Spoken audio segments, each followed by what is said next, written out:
which I don't think the kids will eat all of it. Joey got sufficient amount. So during our break, go grab a yogurt cup, go grab some barbacoa, something, a snack or some breakfast for this morning. So we're going to follow the same pattern as yesterday. Mark's going to teach. We'll take a quick break, and then we'll do a Q&A, and then we'll be done for this morning. This afternoon, we've kind of called it a bonus session, but honestly, I would just encourage you to come, no matter what. This is just going to give a lot of wisdom, but of just kind of thinking about how to pursue career, how to pursue college, things of that in this day and age that we have today. So Mark recently wrote a book on the topic, and so he has up-to-date wisdom for us today. I'm going to pray, and I'm actually going to ask Pastor Ralph if he'll come up here. What Mark's going to be teaching today, kind of some of the nuts and bolts, getting down to the nitty-gritty, as Ralph said today, of the finances. Ralph's going to talk about how applying this wisdom to his life over the past 20 years, how it's been a blessing for him. So get ready for a long, in-depth, 2-minute testimonial from Pastor Ralph. Let's pray and we'll get started. Father, we thank you for this morning. We give you praise that you are the King of the universe. And because you are the King of the universe and you have redeemed us, we eagerly submit to your good rule. We want to submit to you in all ways, and we want to glorify you in all ways. We want to see the kingdom advance in all ways, including and especially with our finances. And so help us to be good stewards of what you've given us. Help us to represent the values of the kingdom by how we handle money. And help us learn how to acquire more wealth for the sake of building up the kingdom of God. In Jesus' name, amen. All right, Ralph, come kick us off. And then you can welcome Mark up afterwards. Okay, good morning, everyone. Welcome back. So I've shared with a lot of people how Pearl and I, we took a financial peace university course about 19 years ago. So that would have put us at about 23 years old. And we had one son at that time. I was in the Army, making about $30,000 maybe a year. And so, Financial Peace University, it goes. He preaches like to go in baby steps. He teaches to go in baby steps, right? The first step is $1,000 emergency fund, and then you start paying off debt.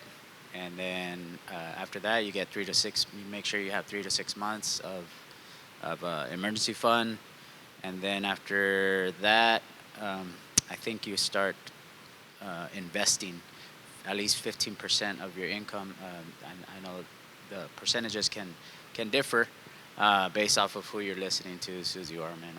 But all these teachers, Rich Dad Poor Dad, all these different financial teachers, they all have the same basic ideas. Live below your means. So that's what Pearl and I did. We normally live below our means. Once we took the course, we started applying exactly what he said to do. I tell some of the guys that say I'm a good shot, I did exactly what the instructor told me to do. I just did exactly what he told me to do, and the bullet goes straight. So that I use that concept because you can use it for time management, for financial management, for dieting.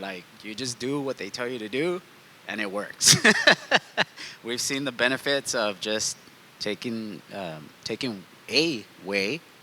This morning we're gonna listen to another method, and they all basically come down to the same thing. Pay attention to where your money's going, pay attention to how much is coming in and how much is going out and where it's going to.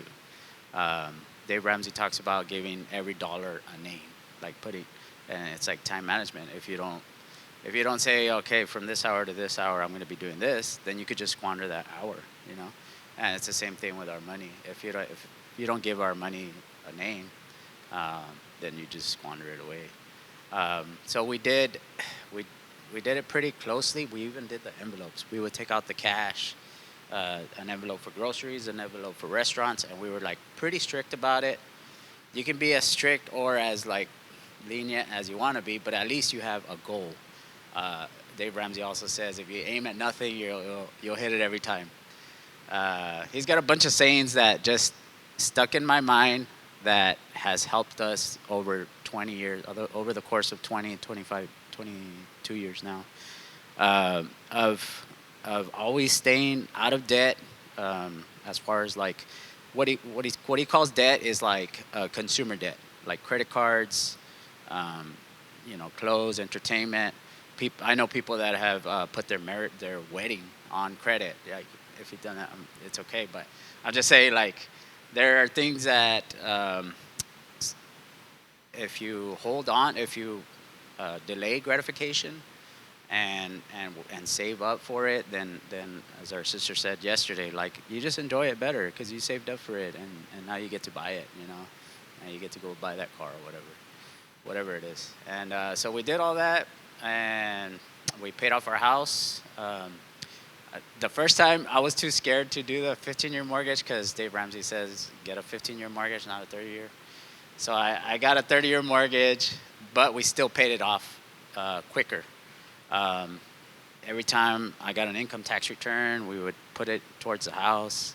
So this was already in baby step 5 or something like that. So we paid off our house within 11 years. It was a starter home. It was a humble home. We only had 2 kids, so it was a 3-bedroom, 2-bath, small square footage, standard lot.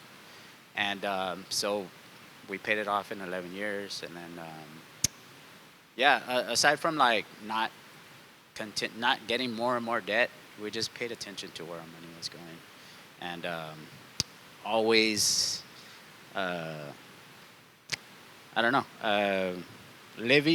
always living below your means. Like, okay, I'm making 30, 40, 50. When I was making 50,000 a year, we were living off of 30,000 a year, and it's just a great. There's a lot of freedom in that. When you're living in debt, it's like trying to run a race with a backpack, and just get rid of that backpack, and you can run a lot faster, a lot freer. But that's my testimony. There's a lot more to it, but if you want, we can talk later. Yeah.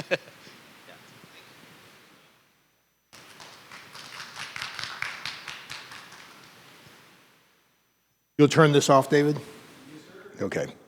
Leave it right here. Thank you very much, Ralph. One of the great things when you go hear Dave Ramsey, in the old days, Larry Burkett, Ron Ballou, is you hear the stories of people who've actually practiced what has been taught. And not every story is perfect, but almost every story, when they tell it, the sense of freedom is unbelievable. The sense of success is unbelievable. The stress is so much lower. And so hearing stories like Ralph and what Pearl did, it's just really encouraging.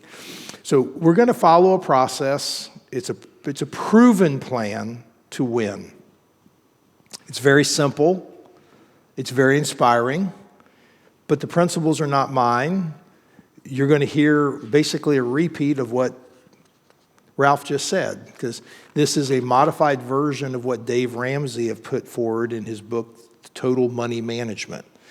But I've adapted it a little bit, changed it where I think there's some opportunity for improvement scripturally, but it is very simple. So in your handout, you will see near the end, in this section here, I want to say if you back up from the last 2 pages, so I think it's going to be the front of the next to last page, you will see buried in here called Wealth Management Steps. This is what we're getting ready to discuss in the small print, Wealth Management Steps. Okay, step number 1. Build a $1,000 emergency fund. Sounds familiar, what Ralph just said. The reason you build that, it's going to rain. And you need a rainy day fund. Now, obviously, $1,000 is not going to catch every single one of your emergencies. But the emergency fund is not for buying things. An emergency fund is not for vacations. An emergency fund is for emergencies. And we need to make sure we don't cheat. Most people use credit cards for their emergencies. Okay? And that's not right. Now, let me give you some example of some emergencies that people say is an emergency. Christmas is an emergency.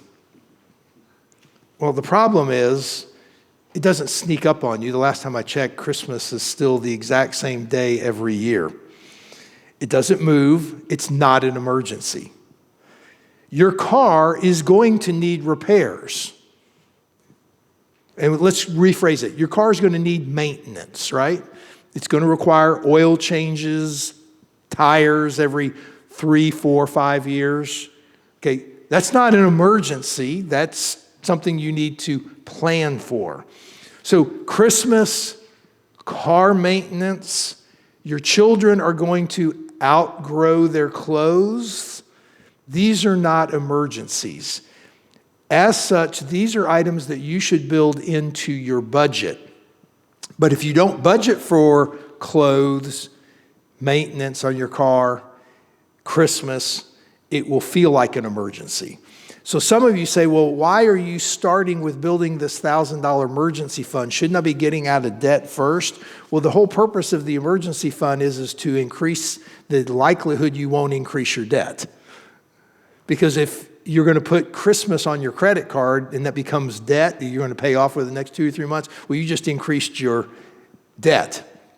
So if a real emergency fund occurs, then you have an emergency fund.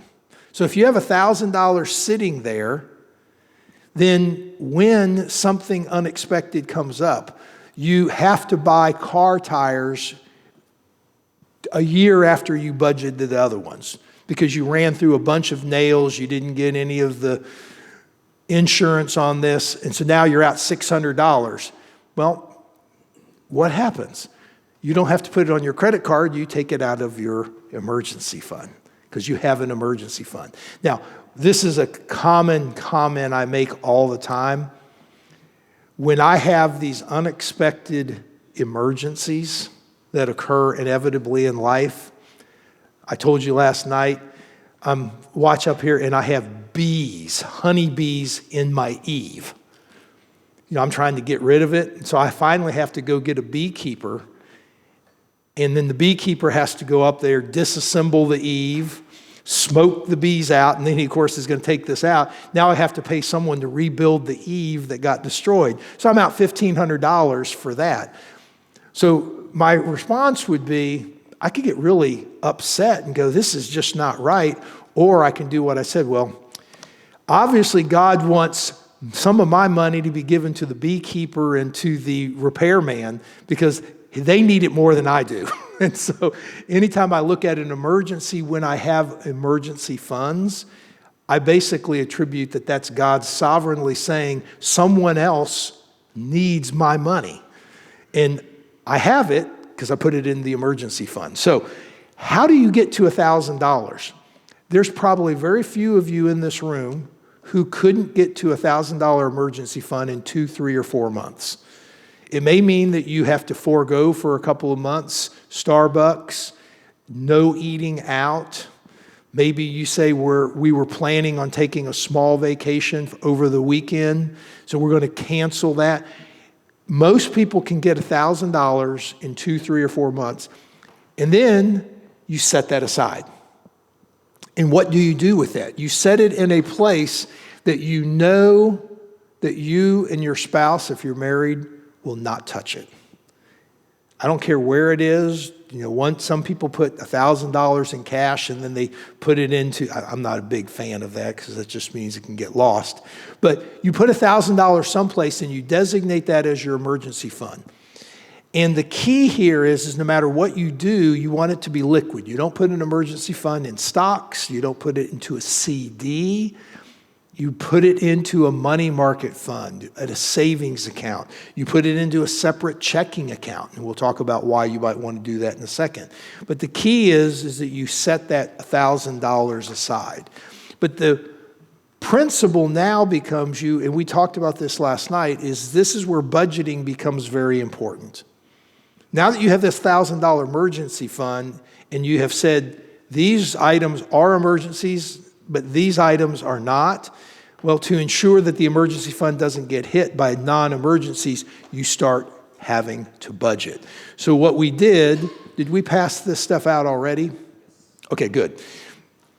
We talked about the fact that budgeting is not a biblical precept. It's not a command, but the wise budget. We read last night Proverbs 27:23 through 27, which said we need to know the status of our income and assets. Ralph spoke to that. We then use them in a way that's anticipating, and then we encourage planning and budgeting. So we saw that, and these forms is a way to help you stand up a budget. If you've never done a budget, these forms is a system. There's a bunch of different systems. So I encourage you to read through that. And if you have any questions, I can answer it later. But Ralph said it really, really well. When you set up a budget every month, you, in essence, identify every single income item. These are all of the incomes I have coming in. And you identify every expense that goes out. And don't get so granular where we have 28 or 30 different accounts like I do. I mean, I have a large number where I parse it. But come up with 12 or 15.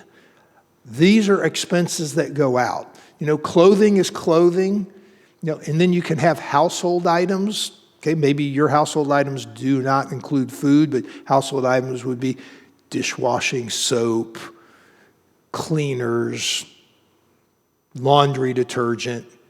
Okay, maybe you have something for cosmetics. Cosmetics would include not only eyeshadow, but that would include feminine care products, soap for the house. No, I put soap in household. You can input in cosmetics, you can also put underarm deodorant, you know, the things that are going to be used. Okay, but the important thing here is that if you don't put a name, this is what Ralph said, to every income and every expense, stuff starts slipping through the cracks. Okay? Now that you have identified every income stream and you've identified every expense stream, now you compare to say, am I spending more than I'm bringing in? And if so, or if I'm still spending less, are there ways in which I can spend a little bit less to create what he said I mentioned to you last night, but the gap between what comes in and what goes out? And if you can live at 75 to 80% of what you have coming in, you build in this cushion, which of course later on will either pay off your debt in the front or eventually become where your savings and retirement come out of, okay? So I just want you to make sure that you recognize that you have to put a name to every single one. So that's step one, $1,000 emergency fund. It really helps to be budgeting. Step number two, debt elimination. Now, I'm going to give you Dave Ramsey's concept of what's called the debt snowball. And we pass that out, there's the debt snowball. Most people, when you have debts, what do most people tell you is the first debt you're supposed to pay off? Highest interest, right. Now, Dave Ramsey says, no, we're going to do this differently. So what he's going to do is he says, I want you to list every single debt you have, not counting your mortgage. Every single debt that you have. And I don't care whether it has zero interest, because you have borrowed from your mom or dad, or has a high interest. Just list it. But then I don't want you to list them in order of interest rate. I want you to list it in order of the smallest debt to the largest debt. Smallest debt to the largest debt. And the reason that he is wanting to do it is he's wanting to change your behavior. And let's now think, if I were to go out and try and lose weight, and I go on a diet and an exercise plan, in a week in, 0 pounds have been done. And 2 weeks in, 0 pounds have been lost. What's the likelihood that you're going to stay on said plan? Not high. Whereas if in week 1 you find 1 or 2 pounds coming off, and then week 2 another pound or 2, you're going to be motivated to go. So what Dave Ramsey's recommending is, let's start eliminating your debts so that you have quick wins. And here's where it works on how he suggested. The first thing that you do is that if you have this much money that you're going to use towards your debt, pay the minimum payments on your larger debts, and then use whatever money's left over to pay 100% towards your smallest debt. The next month, you do the same thing. Well, what's going to happen is usually by month 2, you've eliminated your debt. Well, now you're still paying your minimum payments on these larger debts, but now you're going to attack debt number 2. Well, and of course, when debt number 2 is eliminated, because you're not having to make minimum payments on it, you can see what happens by the time you get to your third debt, minimum payment, you're now paying more and more money, and it's called the debt snowball. Because you have a larger sum of money going after the third debt, then a larger sum of money going after the fourth debt, and before you know it, it's an avalanche, and you start really knocking off the debts. So what he's wanting you to do in this debt elimination is to change your behavior and allow you to see some success. Because once the smallest debt is paid, the payment from that debt becomes extra money to pay off the next debt, and number 2 pays off the third pays off the fourth, and every time you do that, you are eliminating debts, and you are making a huge impact on debt elimination. So what are the major components of making the debt snowball work? Number 1, you have to have a budget, because you have to basically identify, here's how much money I'm going to only spend on clothing and cosmetics and household and food, on my mortgage or rent, but then I'm going to set this much money aside towards debt elimination. And once you have done your budget, you now have a certain amount that goes towards that debt elimination. The second thing that you want to do is to make sure you're current. You want to make sure you don't have other debts out there that you forgot about. Make sure you list every debt. And third, you got to sacrifice. Because during this stage in life, this is the time that you are going to have to sacrifice and to say, we're trying to eliminate debts, so it might be that I'm not going to go on my annual vacation. Maybe I'm going to do a staycation this year. Every once in a while, Debbie and I will say, well, we can do a staycation, and I found out that I save $150 or $200 a night just on not having a hotel or a VRBO. And so guess what we do? We stay at our house. We don't go anywhere with other people. And then every night I take her to a nice restaurant. I'm not talking about $200 a night restaurant, but we'll go out and eat a $50, $60, $70 meal. And the amount of money we spend is just small compared. Well, during this debt elimination, maybe you do staycations instead of vacations. End result is you're knocking off this debt and you're having some success. And then you stay with intensity. If I were to look at Proverbs 6, let me read this for you real quick. I want you to understand the type of intensity that you need to have. Proverbs 6, verses 1 through 5. My son, if you have put up security for your neighbor, that is your surety for your neighbor, you've given your pledge for a stranger, if you are snared in the words of your mouth, meaning you did something silly, you shouldn't have done it, then do this, my son, and save yourself. And you have come into the hand of your neighbor. Go, hasten, plead urgently with your neighbor. Give your eyes no sleep, your eyelids no slumber. Save yourself like a gazelle from the hand of the hunter, like a bird from the hand of the fowler. In essence, what you're wanting to do is to have an intensity like a gazelle. Gazelles have a natural predator known as the cheetah. And everyone knows that the cheetah is the fastest land mammal on the world. And yet, gazelles are only caught by cheetahs, despite not being near as fast, about 1 out of every 20 times that a cheetah attacks. And why is that? The gazelles are really good at being maneuverable, whereas the cheetahs are great at straight line runs.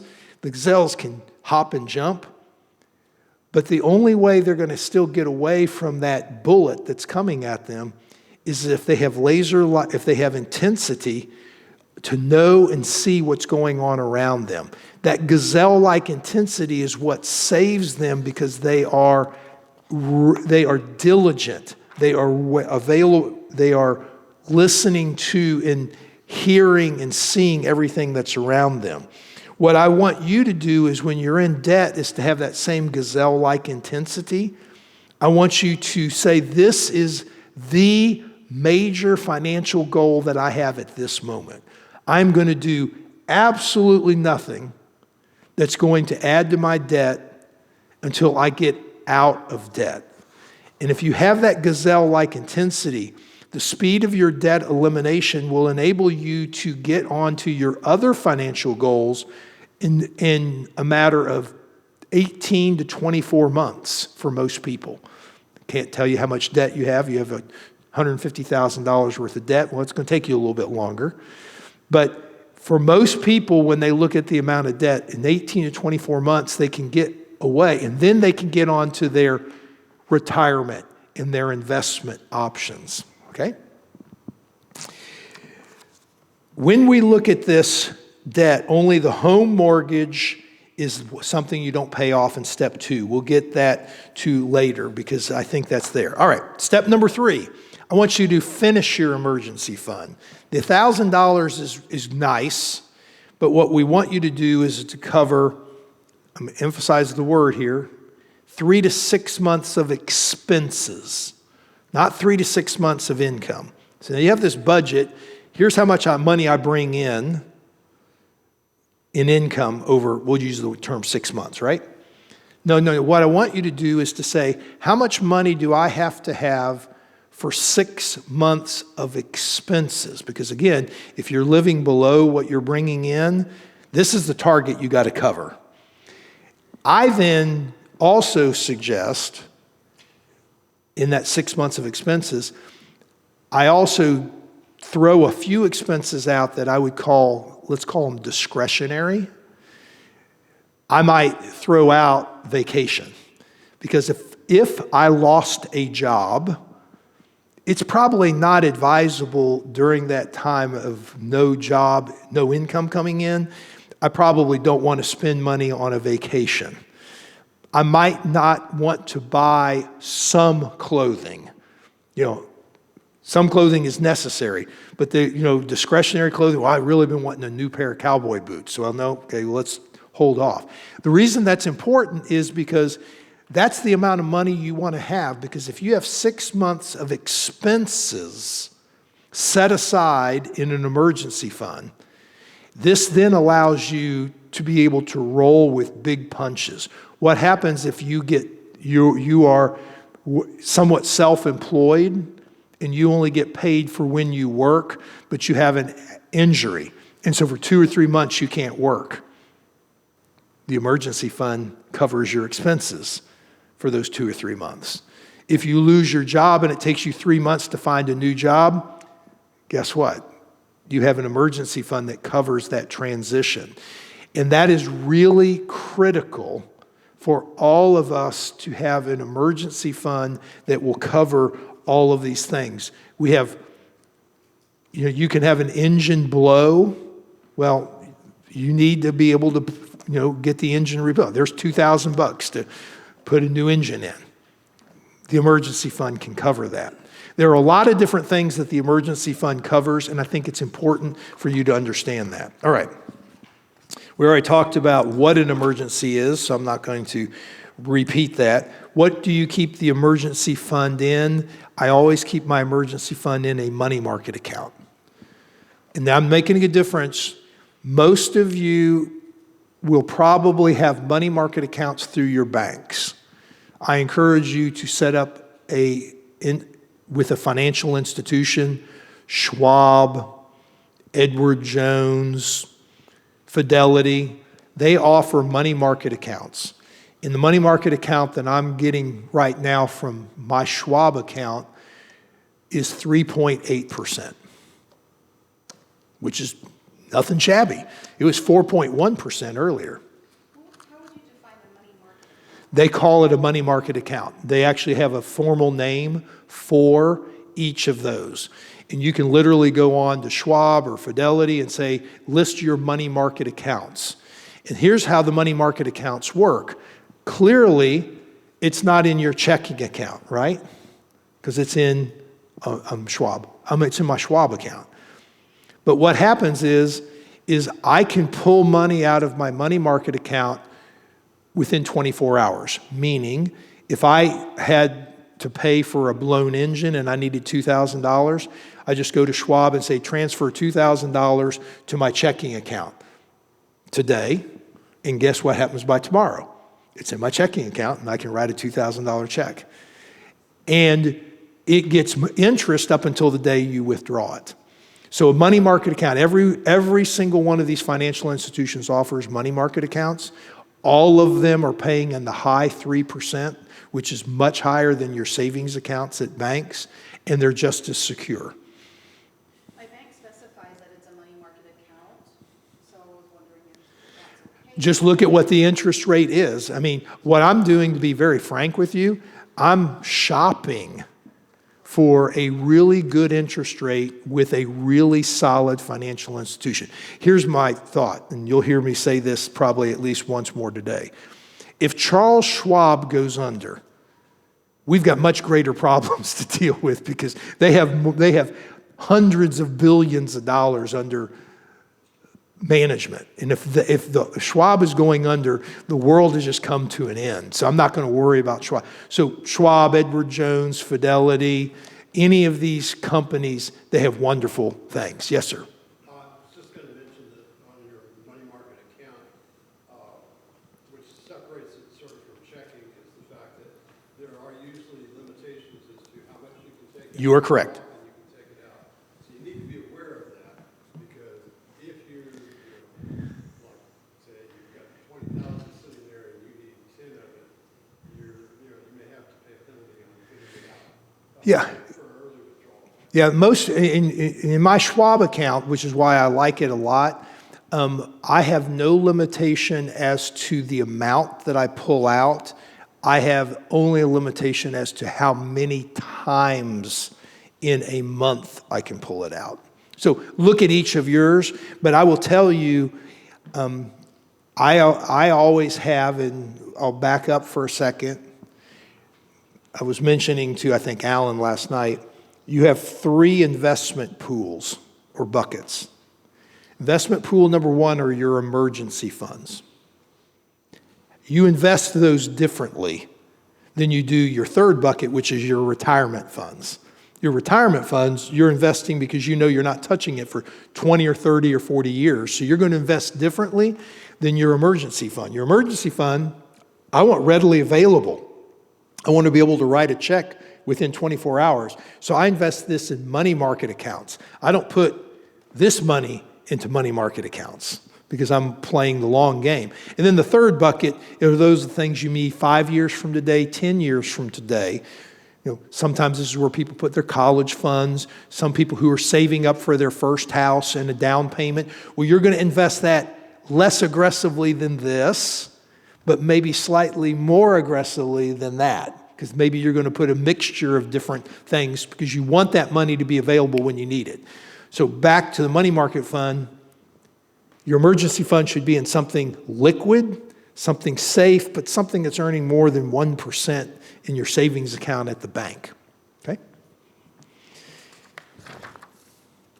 Let's see. We already talked about expenses. We talked about that. And we talked about that. So number 4, invest 10% for retirement. Actually, Dave Ramsey says 15%. I say 10%, just because I think it's a more reasonable number to be able to attack. If you can get to 15%, that's great. What I have found, and only some of you will benefit from this, is some of you will benefit from a match. You know, some companies will match you, and so I always encourage everyone, whatever your company matches, you automatically give. If they match up to 3%, you put 3% in because it's just doubled. You know, there are some crazy places that will match up to like 5%. But you put in whatever you can, because whatever can be doubled is a big deal from a matching standpoint. So I recommend 10% for retirement. There we go. I just whacked it. This is where we're going to get into a very quick conversation on retirement. I want to make 3 comments about retirement, which are very important. Number 1, there is no biblical precedent, there is no biblical teaching, there is even no biblical expectation that you will retire from working. Because work is ministry. The concept of quitting, and using John Piper's, counting seashells by the seashore is not biblical. So the concept of I can't wait until I retire and go play golf every single day and do no work there's no biblical support for that model. Now, that does not mean you can't retire. It's just you retire into a different career. Maybe your retirement looks like I'm going to work 10 hours a week at the church. I'm not going to ask them to pay for me because I'm going to go work as the bookkeeper. Or maybe what I'm going to do is I'm going to go work at the church and I'm going to be in charge of facilities. They normally would pay someone to manage facilities. I'm just going to go work at the church. I'm going to work. I may just not be paid for it. Or I have been making big money. Now I'm going to go teach at high school and pull down $45,000 a year because I have enough income from my retirement account to allow me to still live on a much lower salary. So the concept of retirement, number 1, is you retire into a new career, and that career means that you spend more time, if you're a believer, doing that which advances the gospel of Jesus Christ. We've seen examples of dentists who in their retirement no longer practice dentistry here. What they do is 4 or 5 times a year, they go overseas for 2 weeks and do dental care in clinics. And they spend the in-between time honing up on their skills, but preparing to go do that work. They're doing dentistry work, but they're just not being compensated in the same way they were before. So that comment number 1 on retirement, you're saving 10% for retirement. I'm not telling you to save it so that you can just go play, because that's what the world wants you to do. What the church needs you to do, what God needs you to do, is to be able to spend time. And if you can go and become a missionary in your retirement years, where you may not have to even raise all your support. And Debbie and I had talked on a handful of occasions, if we ever were to go do missions, about the only thing I might raise my support would be for the projects of where I'm at. Let's assume I'm at a place where we're planting a church and I'm footing my whole bill. I can't pay for the church. So I'll go out and raise money for the church building. But look what retirement looks like. That's what you should be envisioning. When you set 10% aside, you're setting it aside for a different lifestyle. Comment number 2. Again, there's nothing biblical, so this is Mark's advice. When you are roughly 65 years old, the question is where am I going to be living? And Debbie and I had stated that when we hit that age, we hit it a couple of years later because I just retired at 68 from my job, even though I have a new one. At 68, we chose to live not where we wanted to live. We chose to live near where some of our children were and where our grandchildren are. Because what we want to do in this next stage of life, and if Piper was my granddaughter, I want to be able to be where I can grab Piper once a week or every other week and we go do something. And it's because I want to be in my grandchildren's life and I want to help my children out. So where should you plan to be when you're in your 60s and 70s? You should probably be planning to be where some of your children are to help them with their children. Not to go where you want to be. I want to be on the ocean. Well, if no one's on the ocean, then, and they all happen to be in Tulsa, Oklahoma, well, guess what? You might want to be heading to Tulsa, Oklahoma. Step 3. The other thing that I will do, again, this is not biblical, but I'm just using the arbitrary age of 80. Where will you be living when you're 80 years old? I would encourage you to be planning to live not where you want to live, but to where your children are living, so that as you start failing in health or in mental health, instead of your children having to drop what they're doing and drive 4 hours to go to the doctor's appointment with you, you're around the corner from 1 or 2 of your children so that you've taken the burden off of them for caring for you. So I want you to think of that 10% of retirement is that's what you're retiring. It is to enable you to spend more time in a new career doing that which God calls you to do. It may necessitate that you have to move to a different location to be able to help minister to your children and love on your grandchildren, and also to be in a position where you're not a over large burden on your children when you start failing. And if any of you have been around those who are in their late 70s into their 80s and beyond, there is a lot of care. And the last thing that you ever want to do is you want to have to be fighting with your parents to get out of their house that they can't care for. And they're fighting it. No, I want you to be, with this retirement, I want you to be selfless. I want you to put your children and grandchildren in front of your needs, which may mean you have to move to where you don't want to move. You move out of a house that you love into maybe housing that you don't love. But what a gift retirement can be to your children and grandchildren. That's what the 10% is enabling you. It's not so that you can go sit on the beach in Florida. Of course, down here, you just go over to South Padre. And then your kids are having to fight you to get, I don't want to move out of my house. I've been living here for 20 years. That's because you want to do what you want. Well, you got to do what's best for those who have to care for you. Okay? Yes, Lily. My English is not so 100%, but what happened when, for example, right now, my parents, they live here, and we came from Europe, and we want to come here to stay with my parents because they are older and older, and we want to help them, but we need to thinking about it in our children, in our family, or is it okay to think we can help our family, in this case, my parents. So are they here in the States or are they still back overseas? No, they live here in Bayview for many years. And yeah, for me, it's important to be here to help them and support them because they're older. But this is the other side. It's the other side. So I'm going to answer the question in a way that is not an absolute.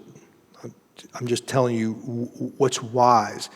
What I have seen done very, very well is when the children, okay, and they have parents or in-law parents, but the children, when they are looking to change locations due to jobs or careers, they do everything they can to bring their parents with them. They make the decision in such a way that they don't leave the parents, but they actually bring them along. And this is why, and this is easier said than done, this is why I make a big deal about having your own personal retirement fund. Because if, in fact, your children need to move, you're in a financial position to be able to move with them. And that's why I can't emphasize this enough. Too many people in their 70s and 80s are selfish. They're not selfless. And one of the ways you become selfless, not only is it willing to move, but it is selling that house that you lived in for 30 years that you loved, because you simply need to be more flexible so that if the children who are there, who are caring for you, need to move for a career option, you're in a financial position to be able to move with them. But that's the best thing to do once you are attached, we call it in America, attached at the hip. If your parents are attached at the hip with you, wherever you go, do everything you can to bring them with you. Okay. Number 5, save for college. We're going to talk about this a lot more, but I'm going to tell you right now, I disagree with Dave Ramsey partially on this, because I am not convinced that college is near as important as Dave Ramsey makes it out to be. Though Debbie listens to him regularly, he's becoming a lot more jaded towards college, because 20 years ago, it was the only path to financial success. Today, the path towards skilled trades, we'll talk about that this afternoon, are actually richer and better than most college degrees. Number 2 comment on college. I did not pay for 100% of our children's college. We talked about that last night. I wanted them to have some sweat equity in it. So our initial goal was to be able to pay for about 75% of their college, and they had to make up the difference. So you may make the same choice that you don't want to pay 100% of your kids' college. You may say, I'll pay for half. Whatever you pay, I match. And there are a handful of people who said, we don't make enough money. I need to fund my retirement because those college degrees don't take care of me in my retirement years. And there are some families who say, we won't pay for college. And that's okay. But step number 5, if your budget allows it, is to set some modest goals towards college. I personally believe that the path towards college today is going to be not living at home, not moving away from home, not going to expensive colleges. And there's a whole series of different questions that we can ask. And here's what I want to do. Should we borrow money for college? No, never. Under no circumstances should you borrow money towards college. If you have scholarships, you should take advantage of that. The other thing that one can begin doing is how do I lower the cost of college? For those particularly that are homeschooled, if your children don't graduate with at least 30 hours of college credit from high school, you didn't do your job right. Because homeschoolers have the ability to have their kids get dual enrolled and get college credit during their high school years. And what is 30 hours? 30 hours is 25% of the cost of an undergraduate degree. Many schools will allow 60 hours of transfer. And if you really work hard, kids can graduate from high school with 60 hours of college credit. Now they've paid for half of their college before they got out. And of course, the cost of those dual credit classes is a lot cheaper. Second comment on college. The average college debt today is somewhere around $35,000. Okay, that's the average. Not the median, but the average. The question is, if you went to a school, what did you really borrow with $35,000? So we're going to use Texas A&M University because I had the numbers in front of me. It's about $24,000 a year to go to Texas A&M. Of that $24,000, you know how much of it is for books, fees, and tuition? Take a guess. Out of 24.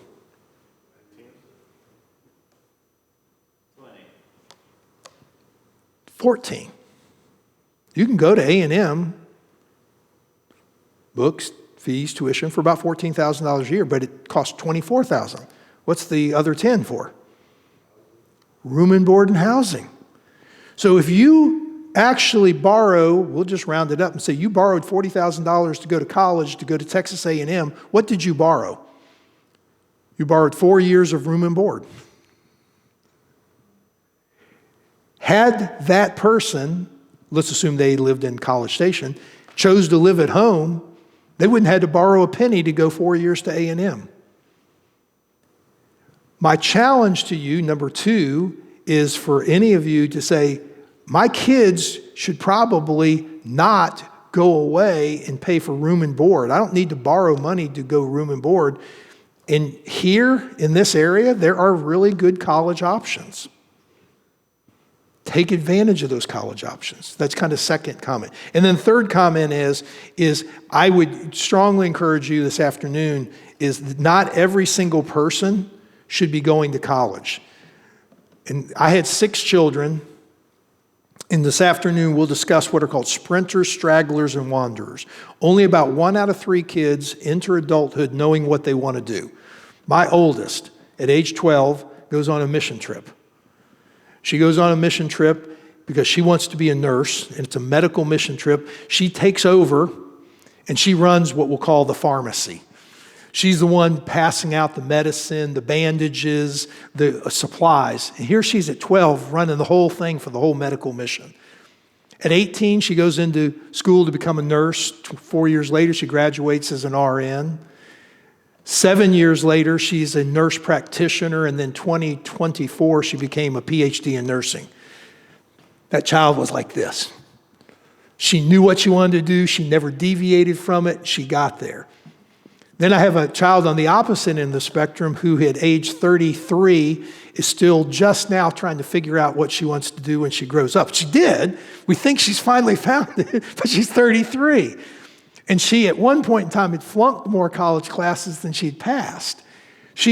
Knowing what I know now, I should not have encouraged her to go to college until she decided what she wants to be grow up. And the third group are those who take 2 to 3 years. So my third comment on college is not every one of your kids needs to go straight to college. We'll discuss this afternoon because some of your kids need to go and do something different until they grow up and find out what they want to do. So step number 5, if you want to save money for college, keep all of this in mind because maybe the amount you save will be less than what you thought you needed to save, which means you can then step on to step 6 and achieve this quicker, which is pay off your home mortgage. Literally get rid of your mortgage. Now this becomes your last specific amount of debt. And now there are a bunch of different arguments that are made why you should never pay your mortgage off because you get interest benefits from the mortgage interest rate that you can deduct on your... Just quit playing that game. We talked about cash flow last night.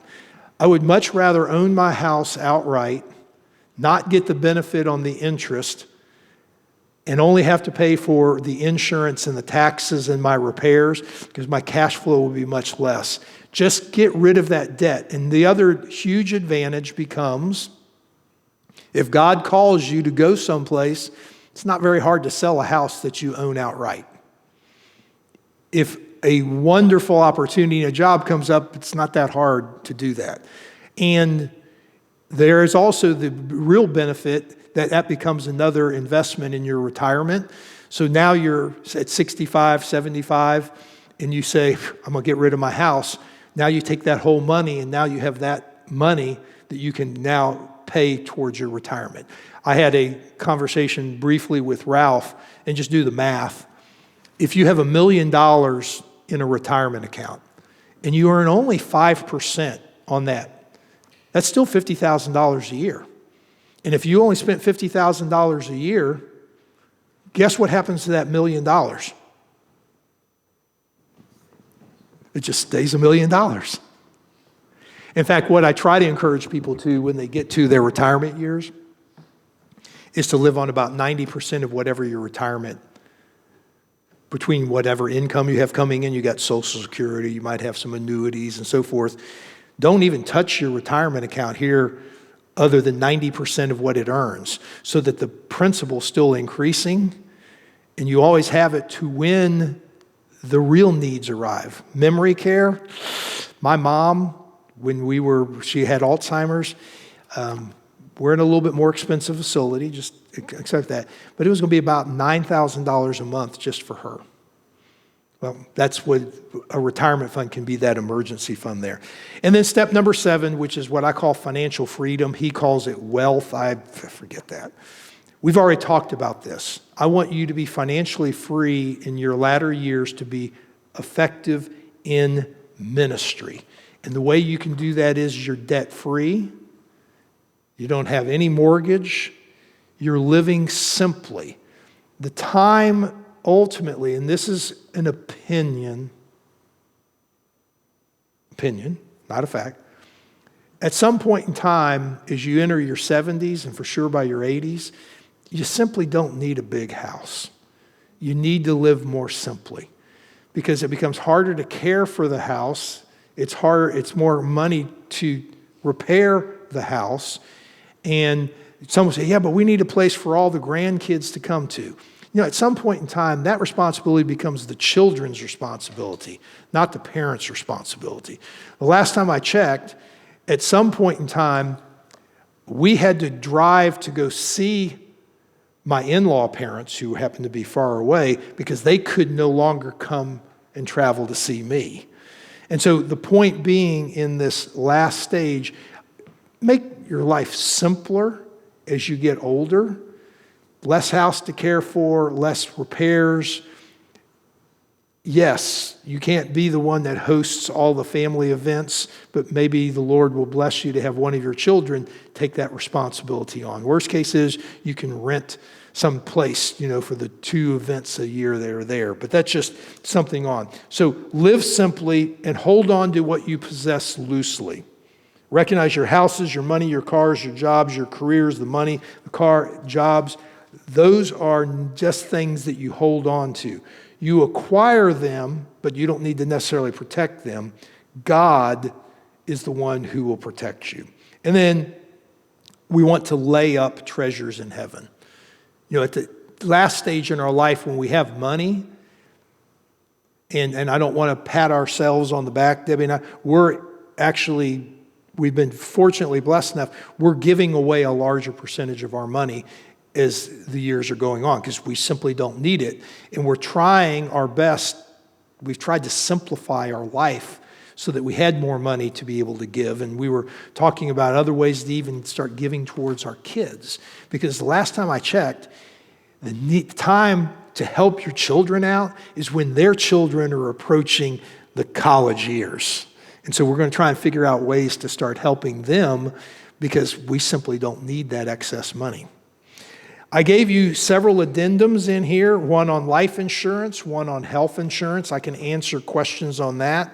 The addendum number 2 is on disability insurance, and then there's one here on a will and estate.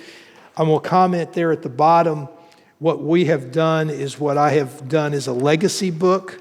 One of the most important things, you, who is the financial guru in the house. Sometimes that's the wife, sometimes it's the husband. Whoever the financial guru in the house is, they should create a legacy book that looks like this, 3-ring binder. In the 3-ring binder is, here are all the bank accounts, here are all the credit card accounts, here are all the life insurance policies, here is the mortgage, if you still have a mortgage. You put all of the documents in there, from insurance to debts to mortgages. And if you had a budget, you make sure the budget's in there so that the other person does it. And then the most important thing, and this sounds silly, are all the passwords. I do all the online banking. My wife doesn't do the online banking. Well, I've set her up, and she knows this, that when she goes in, if she has my credentials, she can log into online bank and she can dual factor authenticate with her phone, because I allow both of our phones to do dual factor authentication. But she has to know the credentials. She's got to know what the ID is, and she's got to know what the password is. And if you're like everyone else, and you've done a really good job, your passwords to your bank look different than your passwords to your Schwab account, which look different than to your Liberty Mutual or State Farm insurance accounts. You have different passwords. You have to make sure that that's in the legacy book. All right, we're to the point where we can break for lunch or breakfast.